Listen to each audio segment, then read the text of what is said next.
50th round. Wait, that's me. That's you. Congratulations. Thank you. Excuse me, can I have your attention?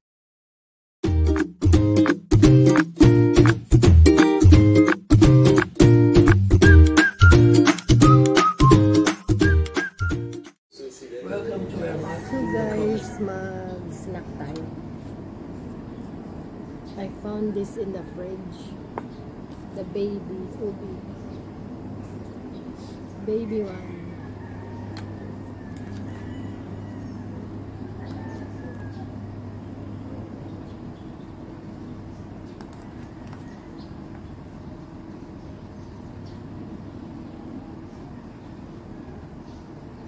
I sit here and the plane go past them right in the front on the top.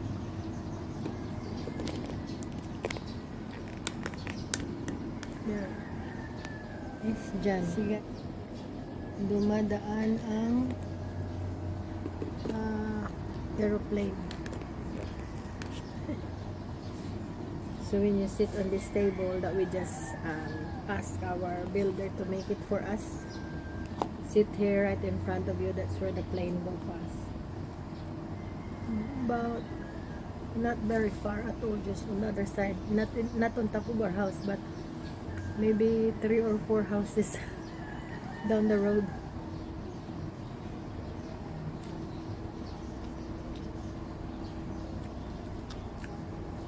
Medyo umulan siya guys, basa.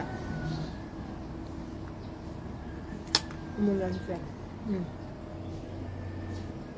White.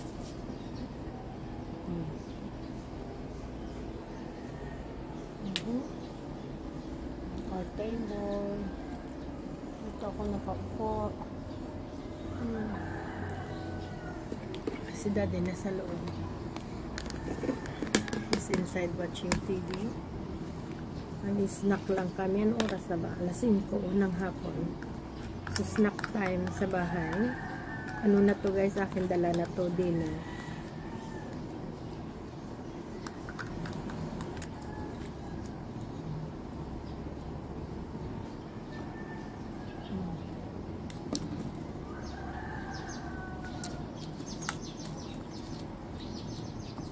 Yan ang snack. Ito ang drink. Sprite na maliit. I drank that the other day. Tapos I have a leftover. So this bottle I drink twice or 3 times. You can just screw it. So it's good. And this cake I'm trying to eat. Maybe I eat again tomorrow. Tomorrow again. It's very nice. It's very soft.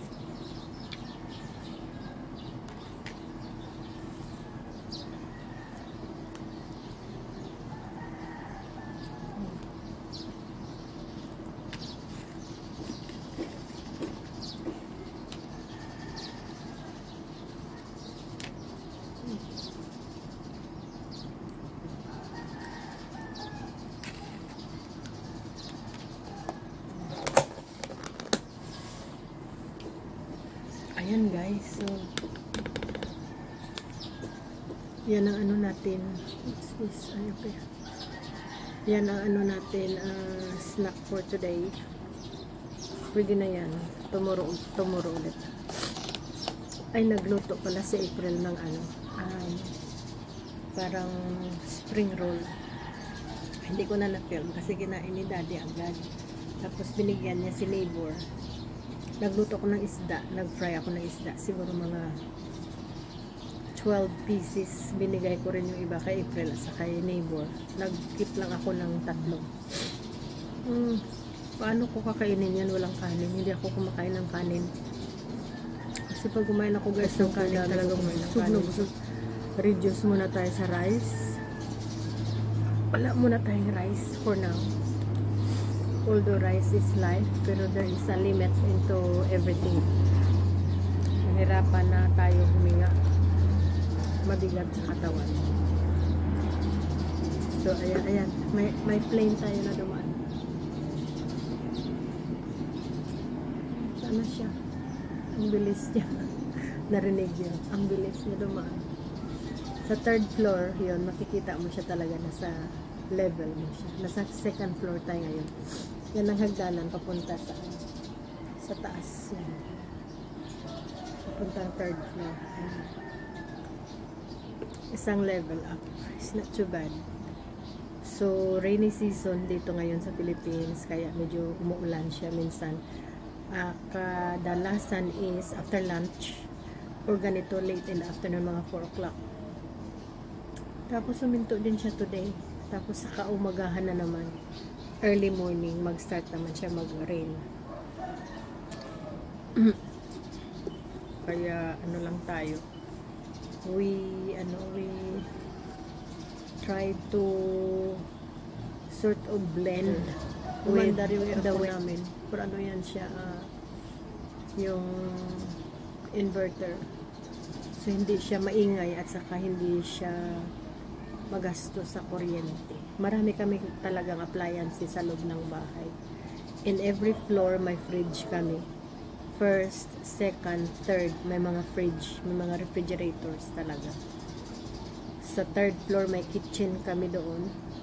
Sa second floor snack area lang. Ang first floor may freezer, may fridge na malaki at saka may fridge din sa store. So marami kaming umaandar na mga appliances, pero hindi sila umaandar normal temperature sila na proper lang na mag-cold yung kino-cold mo. Hindi sila lower at hindi sila masyadong malakas. Tapos may aircon, dalawang inverter, ayan. Gumagana isa-isa. Lang kung saan lang kami na room, doon siya mag-work lang siya doon sa room na nandoon kami. Kung sa salas or sa bedroom.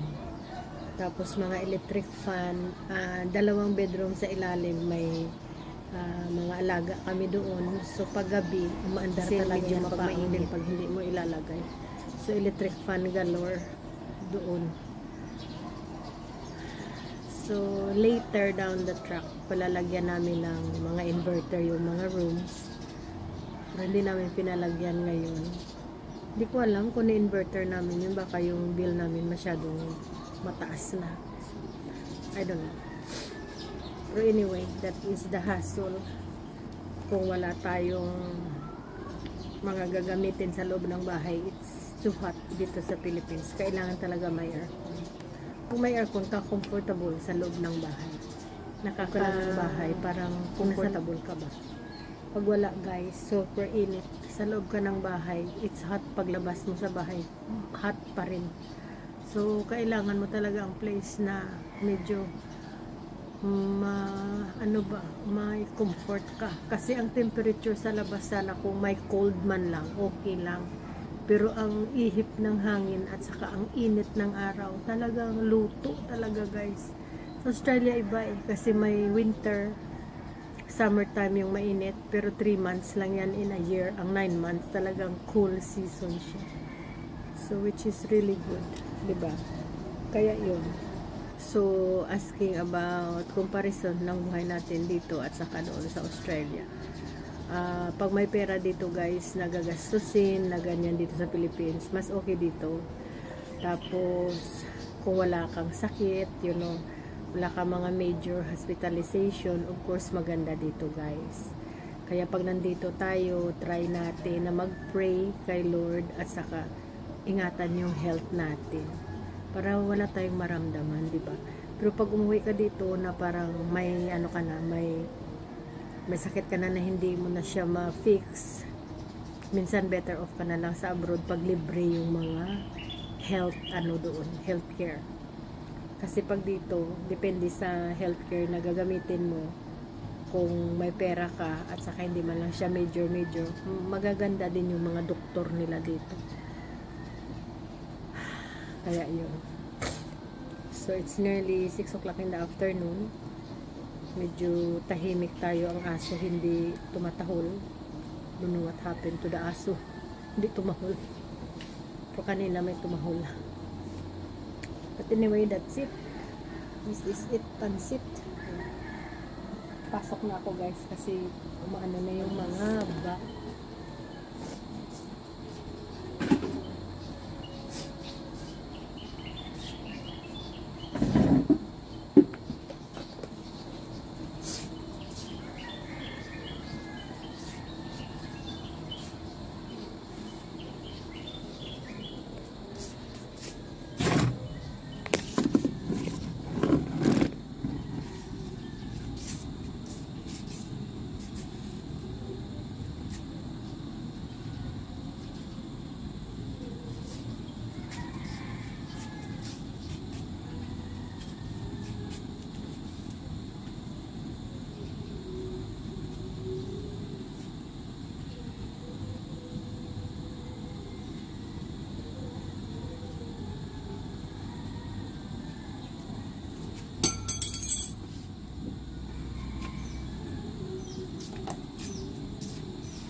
Getting smaller and smaller.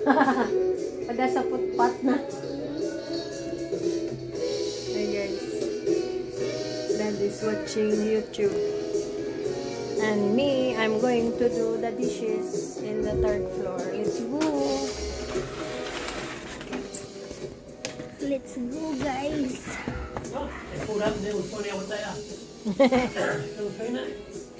Filipino or Americano.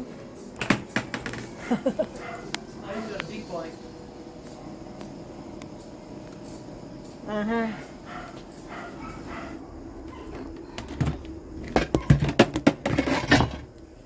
Yan guys. Wala tayong ilaw. Christmas lights natin. Ayan. Ano yan guys ang umiilaw? It's a CCTV. Oh. O, di ba ganda? Tada! Wala tayong lights. It's very dark. Hindi ko pa na-turn on yung ilaw.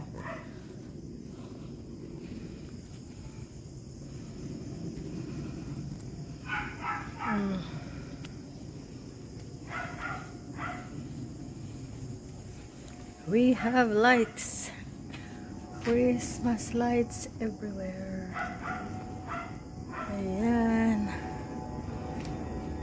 Turn on na natin yung lights. May plane. Yan na dumadaan guys. Tara! Ayan. Yung mga ilaw natin. Ayan, may aeroplano na dumaan. Ayun.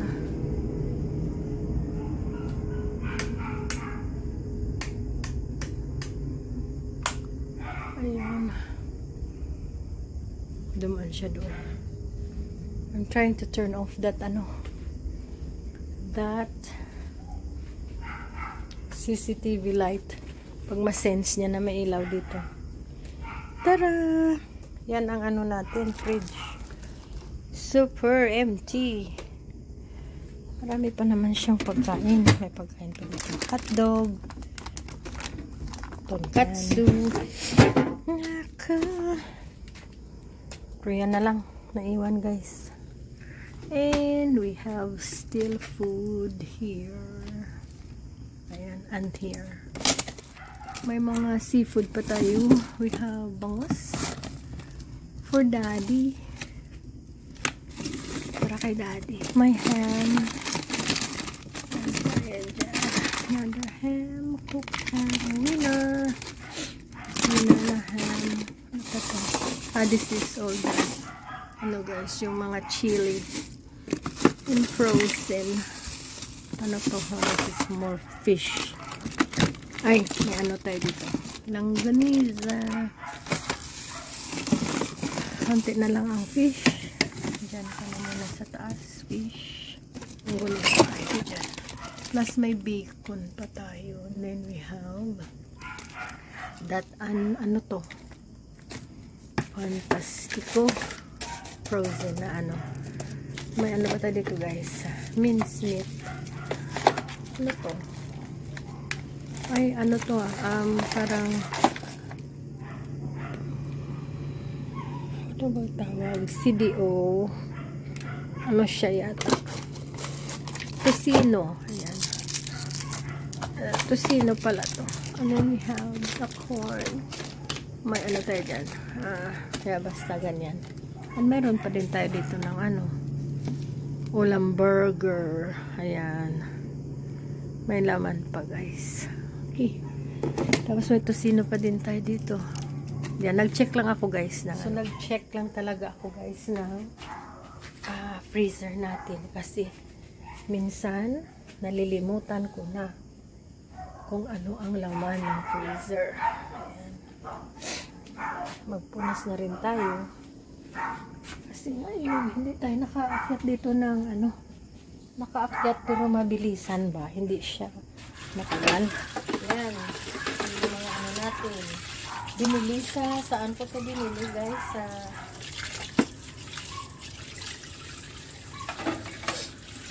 ito binili sa Lamart, hindi ko na sure, basta. So ayan, nakapagluto ako ng mga reserved na food for the morning. Pagluto tayo ng shrimp kanina, shrimp na may sweet chili. Tapos, ano pa man yun? Pasta. White pasta. Linuto para kay dati. Kailangan ko lang yung mga containers kasi wala yata akong containers dito sa third floor. Pag magluto ako, nandoon lahat sa first floor yung mga containers.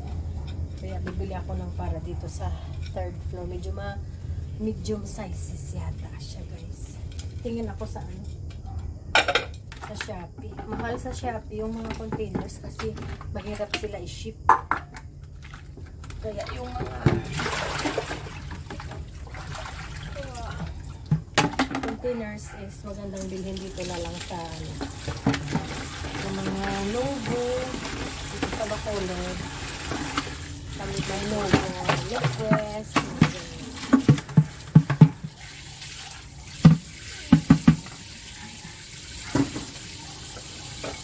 yun na lang. Dito ko na lang sila bibilhin. Kasi pag nasa online, parang hindi ako makakita ng ano, mura, mahal man. Plastic lang naman yung gusto ko. Huwag lang yung glass. Kasi mahirap yung glass yung mabasag.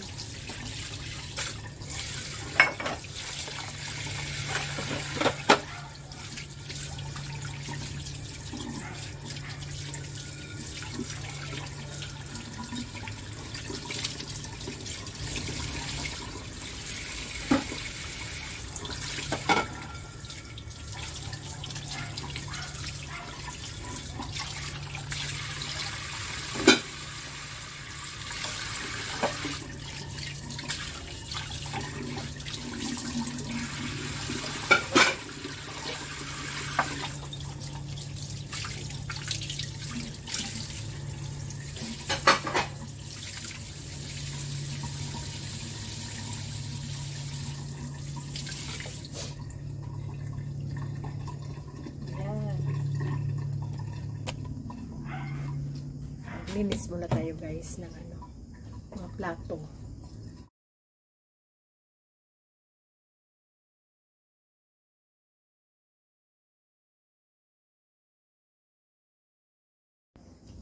Okay guys, tapos na tayo. So ganito katahimik ang ating third floor pag wala tayong party. Pag may party, maingay kami dito. Not maingay pero maraming tao. So ayan, tahimik siya. Tapos linagyan tayo ni Bronap ng ano, locking device. Ayan. Maganda na siya. Nakapaglinis na tayo dito. Puno yung rice natin kasi hindi ako nag rice ng marami. So pag sa isang araw makakain ako once lang na rice, pero mga 1 cup. Tapos minsan pag yung busog ako, half a cup. Hindi ako kumakain ng 3 times kasi marami ding pagkain na kinakain. So tinatry ko na i-balance yung intake ko sa rice kasi medyo nagbigatin ang katawan natin. Actually, nag-ano ako guys sa 59 to 60 kilos eh. Yan ang timbang ko. So, noon, pumapatong ako ng 42 to 45. So, 15 kilos ang na-add ko sa katawan ko. So, i-try ko siya na i-reduce kahit man lang mga 55 kilos sana. Maganda. Medyo magaan yung pakiramdam. Yun ang mahirap kung din na tayo trabaho. At saka maraming pagkain na available sa harap natin kasi hindi natin makontrol yung ano. So, ako tinatry ko na i-enjoy lang yung pagda-diet ko. Ini-enjoy ko lang siya together with my exercise. Hindi ako nag-i-exercise. Ito yung maraming talon-talon kasi napapagod ako. So, ang exercise ko is consist of weights na yung maliliit na 2 at saka yung more on muscles. More on pag ganon-ganon ng mga maskulo ko guys. Ayan may ano na guys. May buto-buto na.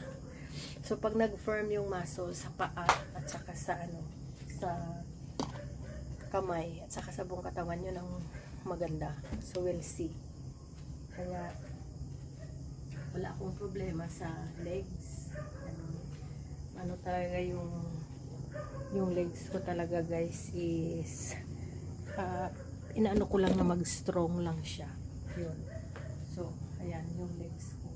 Hindi siya malaki. So, kailangan natin ang exercise to firm the muscles.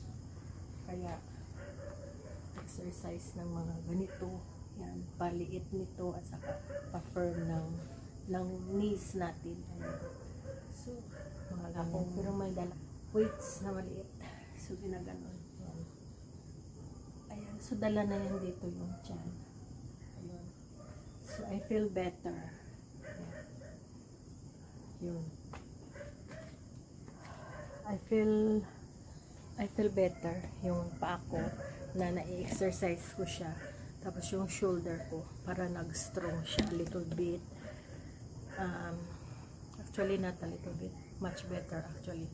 Tapos yung mag-exercise ako na may dala ako na weights, yung ganyan. Tapos exercise na kaganyan. Tapos ginaganon dito sa likod yung weights. May dala-dala akong 2 weights. So, ang ano nila mga 15 minutes exercise. So, ginagawa ko siya twice a day, morning and night time. So, more ako guys on toning of the muscles. Kasi, yun yata yung ano ko nung nasa Australia kami. Mabigat yung trabaho ko. So, nagli-lift kami sa trabaho. Kaya, araw-araw. Kaya nasasana yung katawan mo na mag-lift siya ng ng karga. 18 kilos, mga ganun, parang wala lang sa amin. Parang wala lang, ginaganon lang, So, later, yung parang ayaw ko na mag-lift. Sabi ko, pagod na ako. Tapos, sumasakit na yung katawan ko, sa lamig, parang nanibago. Kaya, hindi na ako nagli-lift ng ganyan kalaki. So, exercise na lang. Exercise, mga ganyan, mga stretching. Stretching talaga ang pinaka-importante. Kasi pag mag-age ka na pala, over 50, mafe-feel mo na yung mga joints mo na parang tinatamad na. So, pag na-feel nyo na yung joints nyo, tinatamad na at nanginginig na, dapat talaga i-move siya, i-move. So, through exercise, yun. Kahit 10 minutes, 15 minutes lang nakakatulong siya in one day. Ganun. Tapos, pag kumikilos ka pa, maganda pag naglalakad. Yan ha, yun ang feeling ko. Kaya gusto ko yung naglalakad, kasi hindi ko ma-feel na nag-i-exercise ako. Pero ang paglalakad ko naman guys, hindi naman dito sa mainit. Doon ako sa mall, naglalakad. Kung hindi lang ako kumakain, as much as possible, tingin-tingin lang. Pag kumain, kaunti lang kasi kain na naman. So, ayan. So, this is our life in Bacolod City. So, yun na ang gabi natin. Let's go. Baba na tayo. Nakapaglinis na tayo ng plates. Ilalagay na natin siya sa lagyanan. Let's go.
Okay guys, ito pala yung binili namin na foam.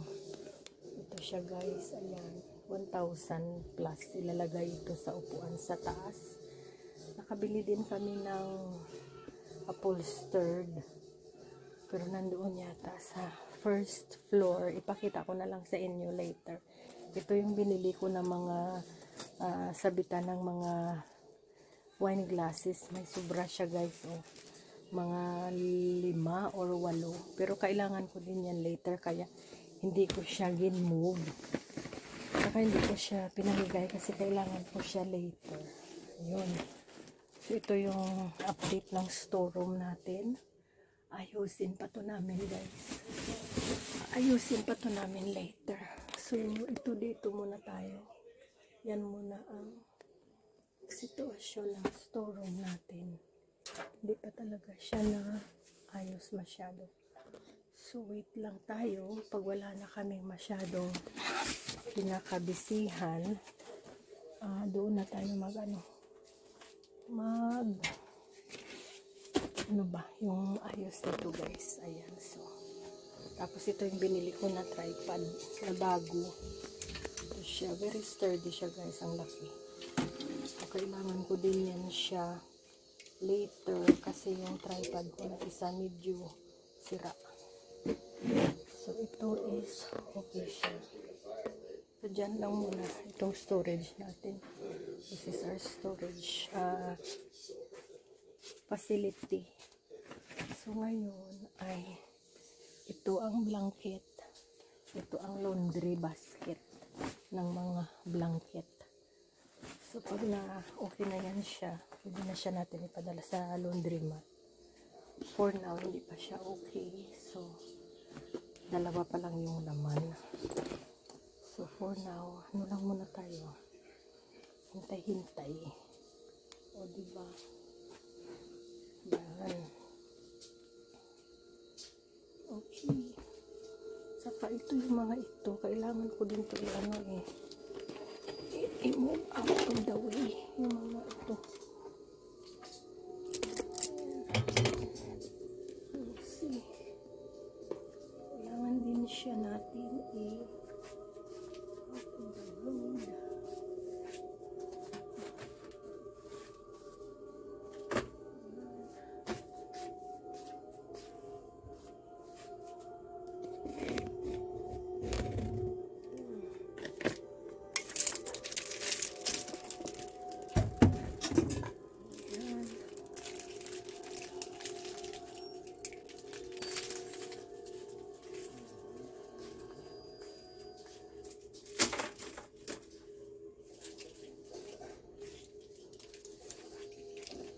Thank you for watching. Bye bye now.